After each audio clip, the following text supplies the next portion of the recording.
প্রিয় শিক্ষার্থীরা, আসসালামু আলাইকুম। আজকে পদার্থবিজ্ঞান ক্লাসে তোমাদেরকে স্বাগতম। আশা করি সবাই ভালো আছো। আমরা গত ক্লাসে গতিবিদ্যা নিয়ে আলোচনা করছি। ওই ধারাবাহিকতা আজকে আমরা গতিবিদ্যা নিয়ে আলোচনা করব। তোমরা আগে থেকে জানো আমরা সংক্ষিপ্ত পরিসরে ক্লাসগুলো নিয়ে আলোচনা করতেছি, যেহেতু আমাদের পরীক্ষা খুবই নিকটবর্তী। জাস্ট তোমাদেরকে একটু স্মরণ করিয়ে দেও, কারণ এগুলো আমাদের ক্লাসে অনেকবার আলোচনা হয়েছে। তো আজকে আমাদের আলোচ্য বিষয় কি? পদার্থবিজ্ঞান প্রথম পত্রের গতিবিদ্যা।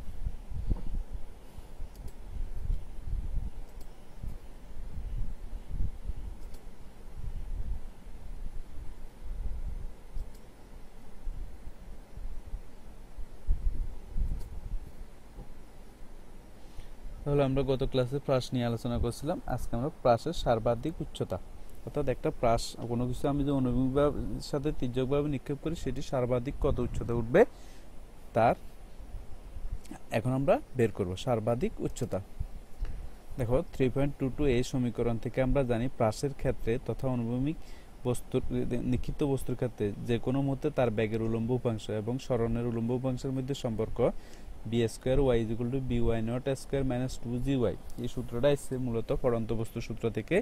এখানে ত্বরণ, কোনো বস্তু ত্বরণ খাড়া উপরের দিকে নিক্ষিপ্ত বস্তুর ক্ষেত্রে ধনাত্মক, আর নিচের দিকে পড়ন্ত বস্তুর ক্ষেত্রে এটা কি হয়?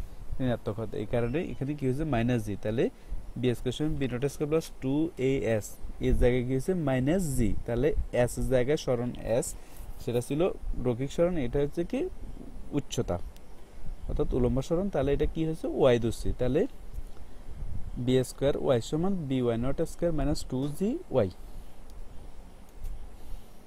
তাহলে আমরা এখন কি বের করবো? H m. এই যে এখানে সর্বাধিক কত উচ্চতা উঠবে এইচ এম, আর এদিকে এটা কি? আর আনুভূমিক পাল্লা।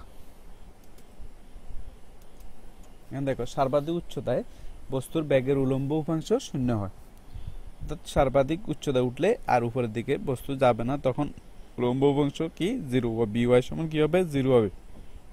এত উপরের দিকে আর ব্যাগ থাকবে না। এই সত্ত্বেও উপরোক্ত সমীকরণে ব্যবহার করে ওয়াই এর যে মান পাওয়া যাবে তাই হবে কি? সর্বাধিক উচ্চতা ওয়াই এম বা এইচ এম। তাহলে উক্ত সমীকরণ থেকে কি বি ওয়াই জায়গায় কি হবে? জিরো হবে। V not sine theta not whole square minus 2gy জায়গায় কি হবে? এইচ এম হবে। বি ওয়ানের সমান কি? V not sine theta not. তাহলে বি স্কোয়ার এখানে কি? V not sine theta not square. তাহলে এইচ এম সমান কি লেখা যায়? V not sine theta not whole square by 2g। তাহলে আমি সর্বাধিক উচ্চতার কথা বললে তখন কি বলবো? সূত্র কি হবে? H m is equal to v not sine theta not whole square by 2g। V not হলো কি? নিক্ষেপণ বেগ বা আদি বেগ, আর সাইন থিটা নট কি? উলম্ব উপাংশ, আর জি অভিকর্ষজ ত্বরণ, আর থিটা নট কি? নিক্ষেপণ কোণ।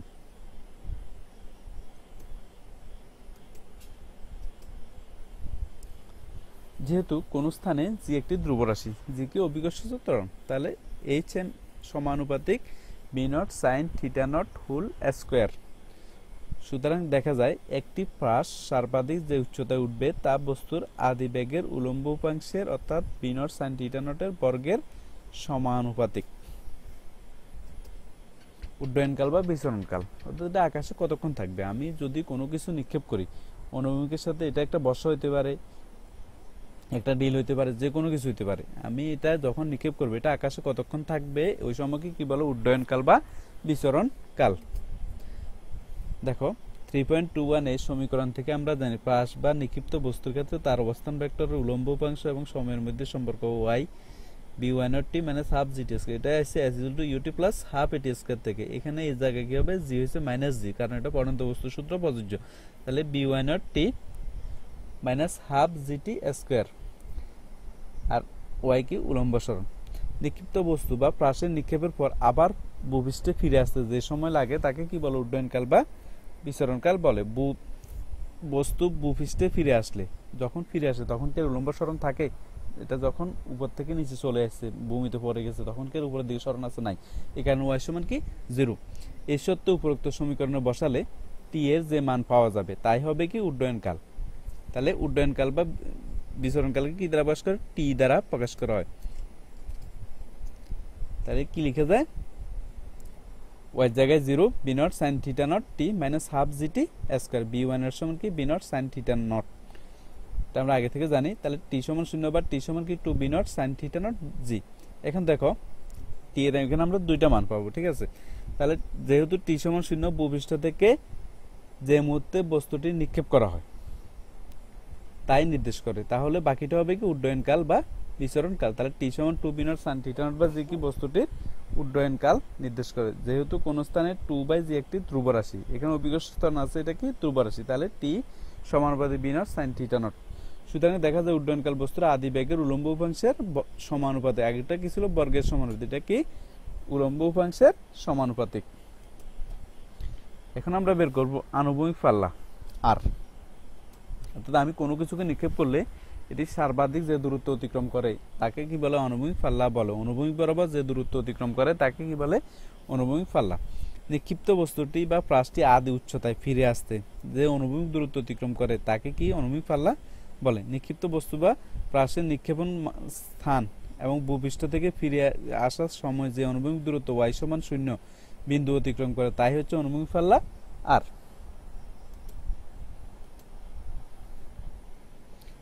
এই সত্য প্রাসের চলরেখার সমীকরণ y ইকুয়াল টু কত tan theta x minus g/2 b not cos theta not whole square x স্কয়ারে বসাইলে x এর যে মান পাওয়া যাবে তাই হবে কি অনুভূমিক পাল্লা আর। তাহলে সুতরাং উক্ত সমীকরণ থেকে পাই y সমান 0 হবে যখন এটা চলে এসেছে ভূমিতে, তখন উলম্ব সরণ থাকবে না। তাহলে tan থিটা x এর জায়গায় কি হবে r, x মানে অনুভূমিক দূরত্ব, এখানে এটা কি দ্বারা প্রকাশ করব আমরা r দ্বারা প্রকাশ করব, minus g/2 b not cos theta not whole square r square. তাহলে সুতরাং r সমান 0 বা r সমান কি লেখা যায় tan theta nought 2 b not cos theta not whole square by g। তাহলে আর কয়টা মান পাবো, দুইটা মান পাবো, একটা হলো 0 আর একটা কত r equal to tan theta 2 b not cos theta not whole square by g।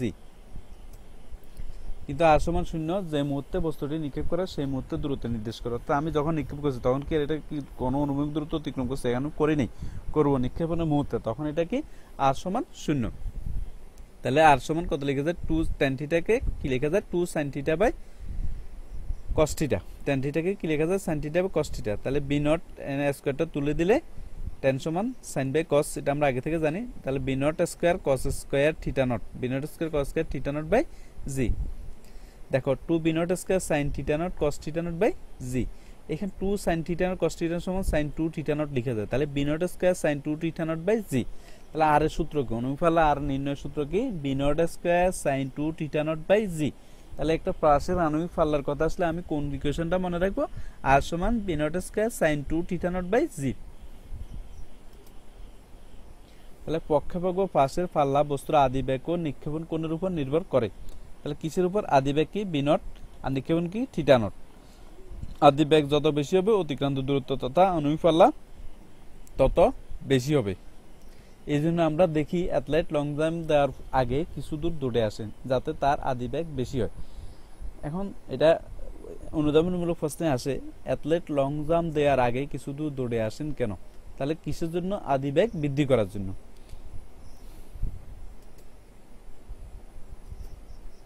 সর্বাধিক আণবিক পাল্লা অর্থাৎ একটা এটা কিসের উপর নির্ভর করে, নিক্ষেপণ কোণের উপর নির্ভর করে আর কি আদি বেগের উপর নির্ভর করে। এখন আমরা দেখব সর্বাধিক আণবিক পাল্লায় কি কি পরিবর্তন হয়।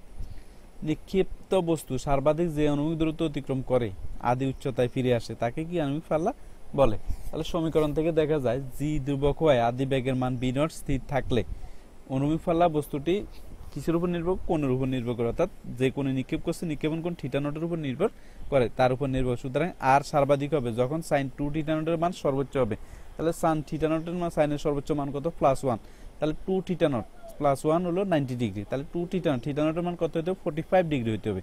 তাহলে যদি থিটার মান 45 ডিগ্রি হয় তাহলে কোনো প্রাস সর্বাধিক অনুভূমিক পাল্লা অতিক্রম করবে। আমি যদি কোনো কিছুকে 45 ডিগ্রি অ্যাঙ্গেলে নিক্ষেপ করি তাহলে এটা কি হবে, সর্বাধিক আণবিক পাল্লা অতিক্রম করে, কারণ এখানে sin 2 থিটা 45 * 2 কত sin 90, sin 90 মান 1, অর্থাৎ sin এর সর্বোচ্চ মান কত 1। তাহলে আর সর্বাধিক হবে sin 2 থিটা সমান 1 হবে। তাহলে থিটা নট ইকুয়াল 45 ডিগ্রি। আমরা তাহলে এটা এমসিকিউ তো আসতে পারে, সর্বাধিক আণবিক পাল্লার জন্য থিটার মান কত হবে। সুতরাং নির্দিষ্ট বেগে নিক্ষিপ্ত বস্তু বা প্রাস সর্বাধিক আণবিক দূরত্ব অতিক্রম করে যখন বস্তুটি অনুভূমিকের সাথে 45 ডিগ্রি কোণে নিক্ষিপ্ত হয়। সর্বাধিক আণবিক পাল্লা rm হলে rm সমান কত b nought square sin 90 by g, তাহলে sin 90 এর মান 1, এটা লিখে লাগতেছে না, তাহলে b nought square by g। যদি সর্বাধিক আণবিক পাল্লা অতিক্রম করে বলে তখন আমি আর কোণের মান লিখে লাগবে না, আমি এটা জানি কত 45 ডিগ্রি হবে, তাহলে rm সমান কত b nought square by g।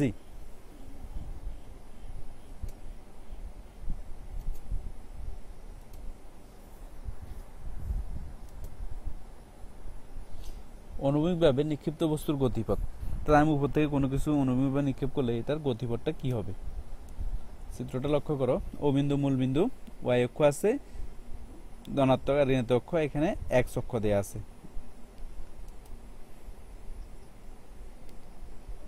তাহলে x অক্ষ অনুভূমিক উপাংশ আর y অক্ষ কি উলম্ব উপাংশ।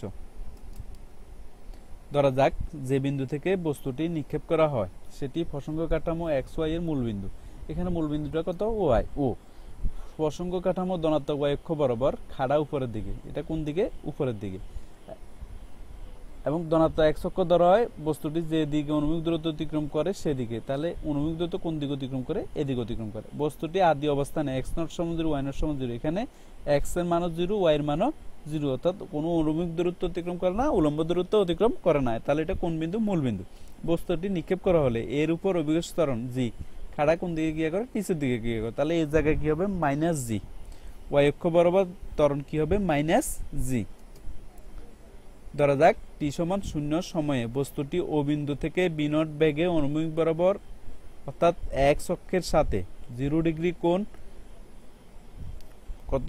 x অক্ষের সাথে দেখো t সমান 0, অর্থাৎ যখন আমি সময় গণনা করতেছি বস্তুটিকে ও বিন্দু থেকে, কোথা থেকে? এখান থেকে b নট বেগে, আদি বেগ কত? b নট, অনুভূমিক বরাবর অর্থাৎ x এর সাথে কত কোণে? 0 কোণ, অর্থাৎ আমি এই করে ছেড়ে দিলাম, কোন কোণ 0 ডিগ্রি কোণে নিক্ষেপ করা হলো। সুতরাং x ও y অক্ষ বরাবর বস্তুটির আদি বেগের উপাংশগুলো হলো যথাক্রমে কি কি?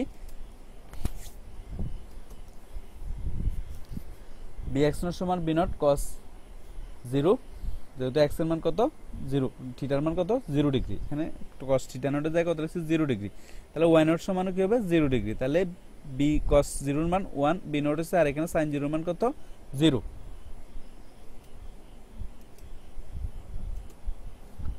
দেখো ধরা যাক টি সময়ে নিক্ষিপ্ত বস্তুটি পি বিন্দুতে পৌঁছায়, তাহলে টি সময় কোথায় পৌঁছাইছে? পি বিন্দুতে পৌঁছাইছে। যে টি সময় পর এটা কোথায় পৌঁছাইছে? এখানে পৌঁছাইছে, তাহলে পি বিন্দুতে পৌঁছায়। টি সময় পি বিন্দুতে বস্তুটি অনুভূমিক সরণ ও কিউ সমান x এবং উলম্ব সরণ কিউ পি সমান y। একটু লক্ষ্য করো, ও কিউ সমান কত? x, আর কিউ পি সমান, যে কিউ পি সমান কত? y। কত সময় পরে? টি সময় পরে। ও কিউ আর কিউ পি, তাহলে এক্স ওয়াই, তাহলে এক্স সমান কত? বি এক্স নট টি, তাহলে বি নট টি, আর ওয়াই সমান B why not T minus half G T square, V Y নটের মান 0, তাহলে এখানে এটা কত হবে? 0, তাহলে minus half G T square, তাহলে ওয়াই সমান কি লেখা যায়? Minus half G T square. এই সমীকরণে ওয়াই এর ঋণাত্মক মান নির্দেশ করে যে বস্তুটি তার আদি অবস্থান থেকে ভূপৃষ্ঠের নিচের দিকে নেমে এসেছে। এখানে যে মাইনাস চিহ্ন আছে এটা দ্বারা নির্দেশ করে ভূপৃষ্ঠের নিচের দিকে নেমে এসেছে।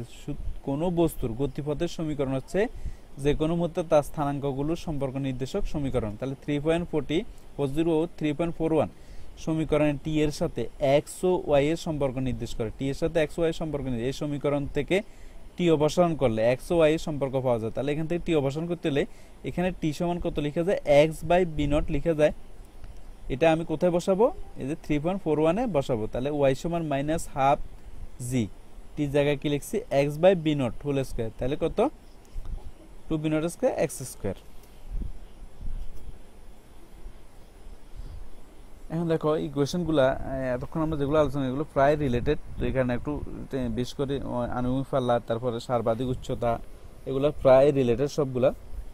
তো আমরা এই কারণে এগুলো একটু ভালোভাবে মুখস্থ করবো, সবগুলো প্রায় রিলেটেড, তো এই কারণে আমরা একটু কনফিউশনে পড়ি মাঝে মধ্যে। তো এমনভাবে মুখস্থ করবা যাতে এটা ভুলার কোনো সম্ভাবনা না থাকে। কৌণিক বেগ, কৌণিক বেগ বা তাৎক্ষণিক বেগ, কৌণিক বেগের সংজ্ঞা। সময়ের ব্যবধান শূন্যের কাছাকাছি হলে কোনো বিন্দু বা অক্ষকে কেন্দ্র করে বৃত্তাকার পথে চলমান কোনো বস্তুর সময়ের সাথে কনিক সরণের হারকে কি বলে? কনিক বেগ বলে।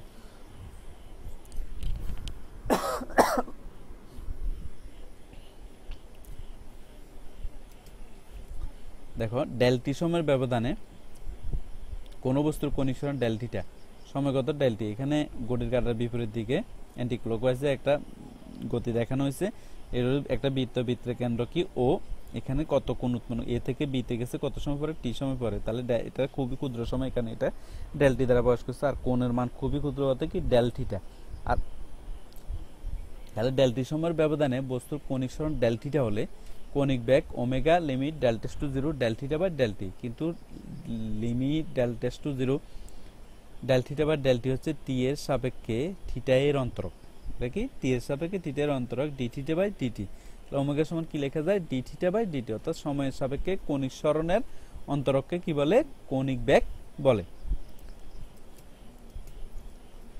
বস্তু একক সময়ে বৃত্তের কেন্দ্রে যে কোণ উৎপন্ন করে তাই কি কনিক বেগের মান বা কনিক দ্রুতি। একক সময়ে বৃত্তের কেন্দ্রে যে কোণ উৎপন্ন করে তাই কনিক বেগের মান বা কনিক দ্রুতি। বৃত্তাকার পথে সম্পূর্ণ একবার ঘুরে আসলে বস্তুটি যে সময় লাগে তাকে কি বলে? পর্যায়কাল বলে। কোন বস্তু পর্যায়কাল টি হলে ওমেগা সমান 2s বাই টি। তাহলে বস্তু প্রতি সেকেন্ডে যতগুলো পূর্ণ ঘূর্ণন সম্পন্ন করে তাকে কি বলে? কম্পাঙ্ক বলে। তাহলে কম্পাঙ্ক এফ হলে এফ সমান কি? 1 বাই টি।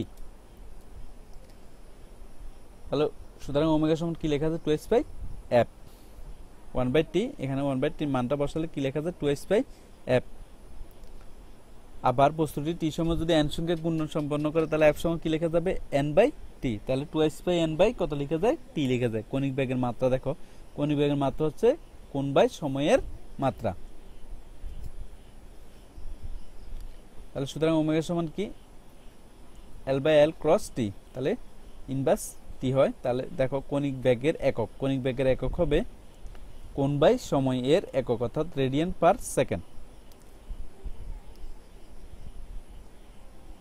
কনিক বেগকে অনেক সময় রেভলিউশন পার সেকেন্ড বা আরপিএস বা প্রতি সেকেন্ডে ঘূর্ণন সংখ্যা দ্বারাও প্রকাশ করা হয়। যেহেতু 1 র্যাপ সময় কত? 2s বাই র্যাপ। তাহলে 1 আরপিএস 1 র্যাপ বাই কত? সেকেন্ড। তাহলে 1 মানটা বসানো 2s বাই রেডিয়ান বার বাই কত সেকেন্ড? তাহলে 2s by radian per second. আবার কনিক বেগকে রেভলিউশন পার মিনিট বা আরপিএম দ্বারা অর্থাৎ প্রতি মিনিটে ঘূর্ণন সংখ্যা দ্বারা প্রকাশ করে। আমরা যখন বিদ্যুৎ পাখা কিনি এখানে আরপিএম কথাটা লিখে থাকি যে 400 RPM, 600 RPM, 700 RPM, 800 RPM, 1000 RPM, এরকম কিছু কথা লিখে থাকে। এগুলো বৈদ্যুতিক পাখা একটু খেয়াল করবা।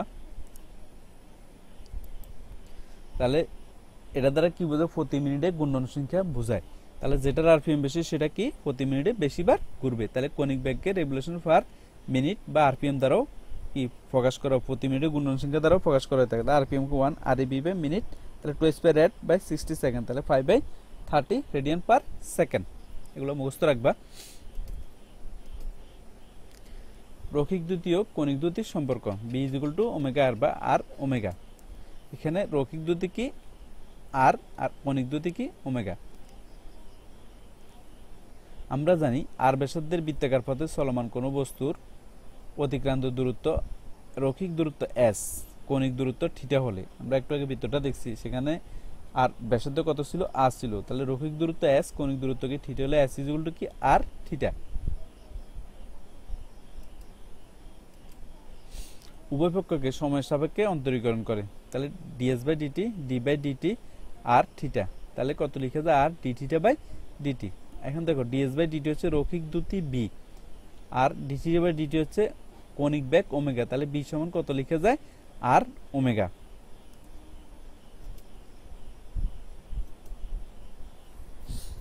পরীক্ষার সামনে তো তোমাদের এখন আসলে যে ক্লাসগুলো চলতেছে এগুলো খুবই ইম্পর্টেন্ট। এর ভিতরেও যদি কারো কোনো সমস্যা থাকে আমি প্রত্যেক ক্লাসে বলি কথাটা, একটু যোগাযোগ করবা। মেবি পরীক্ষার আগে এটাই লাস্ট ক্লাস। এর মধ্যেও যদি তোমাদের কোনো প্রবলেম ফিল করো, কেউ করো, তাহলে আমার সাথে অবশ্যই যোগাযোগ করবা। তো সবাই ভালো থেকো, সুস্থ থেকো। Thank you.